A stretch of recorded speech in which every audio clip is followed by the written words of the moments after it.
Bom dia, pessoal. O nosso grupo vai falar hoje sobre o desemprego, do capítulo 28 do livro de Introdução à Economia. E os membros do grupo são Bruna Ferreira, eu, Matheus Henrique, Renato Muniz e Juan Felipe. Aqui é a visão geral do que nós iremos abordar no assunto de hoje, que é a definição de desemprego, identificando o desemprego, a participação dos gêneros na força de trabalho, os tipos de desemprego, a legislação do salário mínimo e a teoria dos salários de eficiência, seguindo da conclusão e das referências bibliográficas.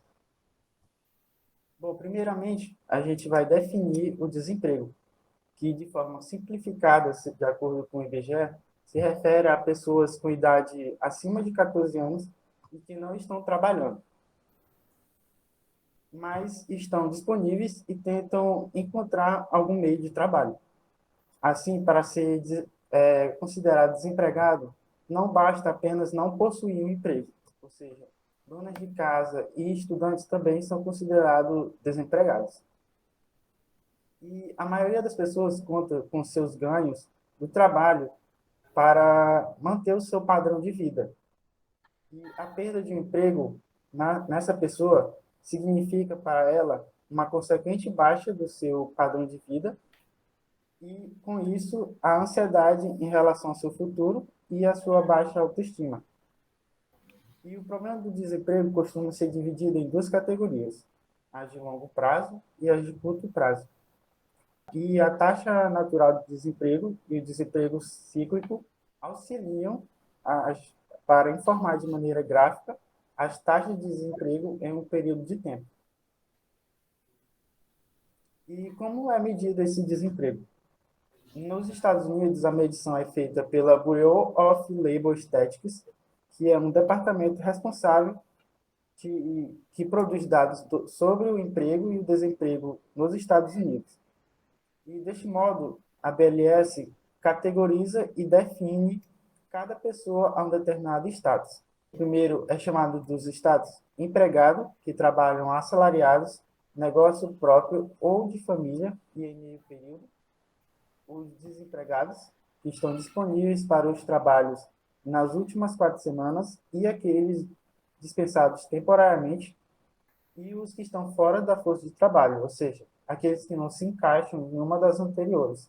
E como foi dito anteriormente por mim, donas de casa ou estudantes de período integral também se encaixam nesse status, de fora da força de trabalho. Aqui no Brasil, o Instituto Brasileiro de Geografia e Estatística é o responsável pelos relatórios mensais e anuais, também quando a gente se fala de desemprego. Um dado bem atual de 2021 mostra que a taxa de desemprego no país atingiu 12,6% no terceiro trimestre deste ano, e que significa uma queda de 1,6 ponto percentual na comparação com o segundo trimestre desse ano. E assim, o número de pessoas em busca de emprego no país recuou 9,3%, e com isso chegou a 13,5 milhões. Os ocupados tiveram um crescimento de 4%, alcançando 93 milhões de pessoas. E os dados foram divulgados pelo IBGE em parceria com a Pesquisa Nacional por Amostra de Domicílio, a PNAD.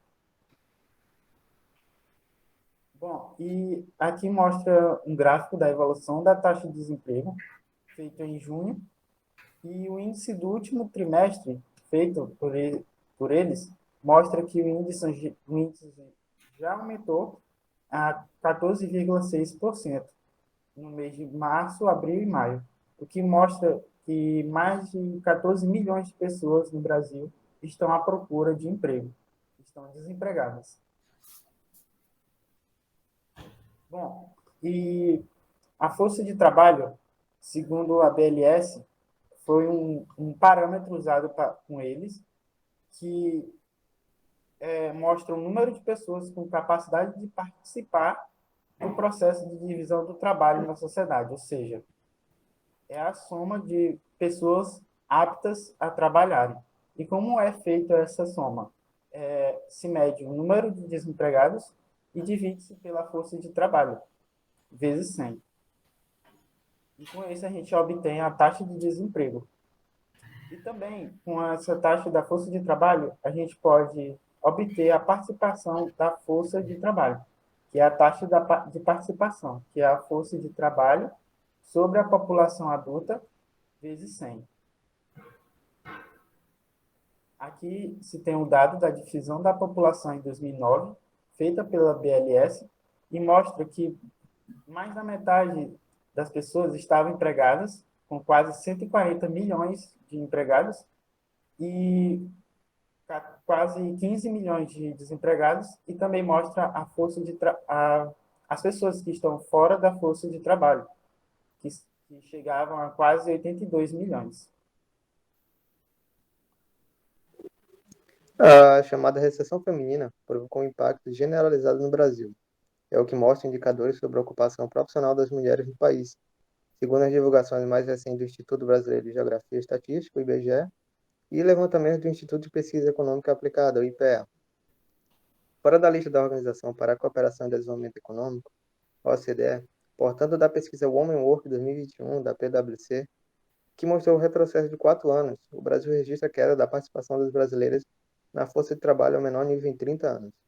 Segundo a Pesquisa Nacional por Amostra de Domicílios, a PNAD, a taxa de participação feminina caiu de 53,1% no quarto trimestre de 2019 para 45,8% no terceiro trimestre de 2020, último período com dados desagregados disponíveis. Desde 1991, a taxa anual não ficava aquém de 50%, conforme o levantamento do IPEA. Outro estudo da pesquisadora do Luana Simões, a partir dos dados da PNAD Covid, aponta que a participação feminina continuava abaixo de 50% em novembro, depois de ter recuado ao mínimo dessa crise em julho, em 45,8%. A PNAD Covid era mensal e foi descontinuada em novembro. Antes da pandemia, no fim de 2019, a diferença de participação de brasileiros e brasileiras no mercado de trabalho já era relevante, de 18,5 pontos percentuais, mas como a Covid-19 derrubou a taxa feminina mais fortemente que a dos homens, e para o menor nível em 30 anos, essa diferença cresceu, chegando a 19,9 pontos.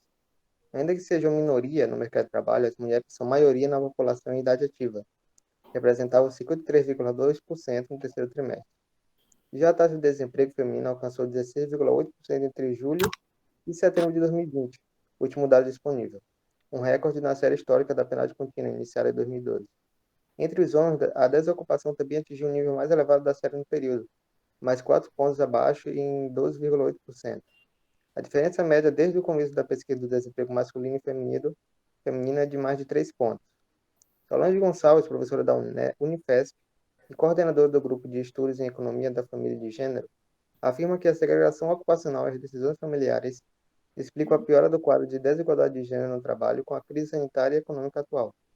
As mulheres se ocupam mais fortemente por isso no comércio e nos serviços, com maior qualificação manual, setores que foram mais afetados pela pandemia, diz ela. Ela destaca a perda de recorde de empregos em trabalho doméstico, por exemplo. No terceiro trimestre de 2019 para o mesmo período de 2020, a ocupação no trabalho doméstico caiu 26,5%. Em serviços de alimentação e alojamento, a perda foi de 29,9%, e quanto à ocupação em serviços de informação, comunicação, atividades financeiras, imobiliárias, profissionais e administrativas, recuou 6,5%, e na indústria geral, 12,2%. Já a maior inatividade, não estão ocupadas nem procurando emprego, está relacionada ao cuidado dos filhos ou de outros familiares, em um momento em que escolas foram fechadas e houve perda da rede de suporte devido ao isolamento social, avalia a professora da Unifesp. O trabalho doméstico e o cuidado com filhos e familiares idosos é uma atividade que ocupa integralmente muitas pessoas no mundo. Se fosse uma indústria, seria trilionária. De acordo com o relatório da consultoria Oxfam, esse trabalho representa globalmente mais de 10 trilhões de dólares por ano. Segundo Gonçalves, antes da pandemia, essas decisões da família já estavam por trás da diferença entre homens e mulheres no mercado de trabalho. Abre aspas. É uma condição socialmente determinada de que a mulher tem mais responsabilidade em relação às tarefas domésticas e ao cuidado com os filhos. Fecha aspas. No primeiro trimestre de 2020, portanto, antes do impacto mais severo da pandemia, o último dado das agregados disponível mostra que o rendimento médio real de homens era R$ 595 maior do que de mulheres. Desde o início da PNAD contínua, em 2012, a diferença média é de cerca de R$ 611. Gonçalves ainda aponta que é possível que a reconquista do patamar anterior no mercado de trabalho também seja mais lenta para mulheres do que para homens. Abre aspas. É preciso que as mulheres tenham condições para o retorno ao mercado de trabalho. Para isso, precisamos que a vacinação seja fortemente acelerada. Para quem trabalha por conta própria, políticas de crédito podem ajudar a garantir a continuidade das atividades econômicas de pequenos negócios. E é preciso que, do lado das empresas, diferentes condições de homens e mulheres nesse retorno ao mercado de trabalho sejam discutidas e levadas em consideração no processo de contratação. Fecha aspas.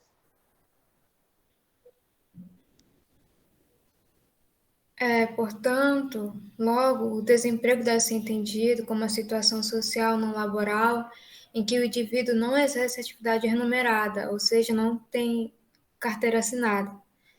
Os principais motivos do desemprego estão relacionados a aspectos econômicos, sociais e políticos, tais como crise econômica, redução de postos de trabalho, falta de qualificação profissional, que subsequentemente serão divididos em 4 tipos de desemprego, tais eles como o desemprego ficcional, o desemprego estrutural, o sazonal e o cíclico.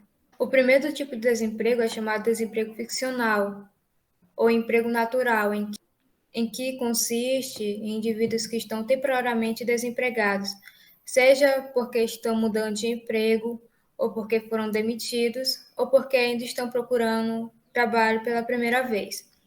A razão dessa nomenclatura é que o mercado de trabalho opera em fricção, ao invés de combinar trabalhadores com empregos disponíveis, e a sua duração dependerá dos benefícios dos desempregados com o seguro-desemprego. O segundo dos tipos de desemprego é chamado como desemprego estrutural. É o resultado de mudanças estruturais na economia, tais como mudança na tecnologia de produção ou nos padrões de demanda do consumidor, porque mudanças no gosto podem tornar certas ocupações obsoletas. Em termos de mudança tecnológica, tomemos como, por exemplo, os fabricantes de automóveis que, ao avançarem na automoção e sua produção, eliminaram inúmeros trabalhadores que agora são desnecessários devido à capacidade dos robôs. Em relação à mudança no padrão de demanda do consumidor, pensando na profissão de um velho técnico de conserto de máquina de escrever, equipamento absolutamente desatualizado, perderá sua função na era do computador sem a reciclagem profissional. O terceiro dos tipos de emprego é chamado de desemprego sazonal. Esse tipo de desemprego ocorre devido à sazonalidade de certos tipos de atividades econômicas, como agricultura e turismo, o que acaba levando à mudança na demanda por empregos em diferentes épocas do ano. Um bom exemplo são os trabalhadores rurais da cana-de-açúcar que migram de uma região, como o nordeste do Brasil, para outra, como o sudeste, durante a colheita e voltam na escra-safra. O quarto e último tipo de desemprego é chamado desemprego cíclico, desemprego involuntário ou indireto. Nessas crises econômicas recentes, um dos eventos mais assustadores que destruíram a Europa e os Estados Unidos ocorreu durante uma recessão econômica, o que significou uma contratação da produção. A empresa foi obrigada a despedir o pessoal por conta da despesa. Fato que ocorreu também durante a crise de 29 nos Estados Unidos. A partir disso, a gente tem o que a gente pode chamar de seguro-desemprego. Seguro-desemprego é um programa governamental que oferece aos trabalhadores uma proteção parcial contra a perda de emprego.